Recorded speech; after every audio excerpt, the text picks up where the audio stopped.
Hello, আসসালামু আলাইকুম। আমি রূপসার। এখন রাত বাজে ৪টা। মহররমের ৯ তারিখের রাত। আমরা সবাই বাইরে আছি। মানে আমি একা বের হই নাই। একা তো বের হওয়া যায় না এসব দেখার জন্য। ফুল ফ্যামিলি সহ বের হয়ে যায়।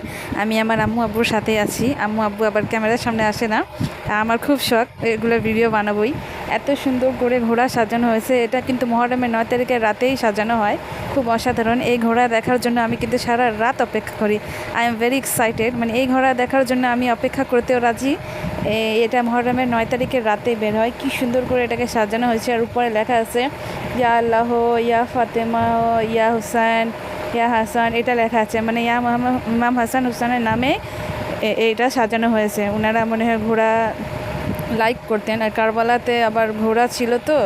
এত বেশি কাহিনী আমি জানি না, কিন্তু আমার খুব ভালো লাগে এগুলো দেখতে। আর মহররমের ৯ তারিখের রাতে আমি আরও অনেক সুন্দর সুন্দর তাজিয়া দেখেছি। আমার সবই ভিডিও করে আমি আপলোড করেছি ইউটিউবে। ভিডিও দেখবেন। আর কেমন হলো লাইক কমেন্টস করে জানাবেন। খুব সুন্দর লাগতেছে।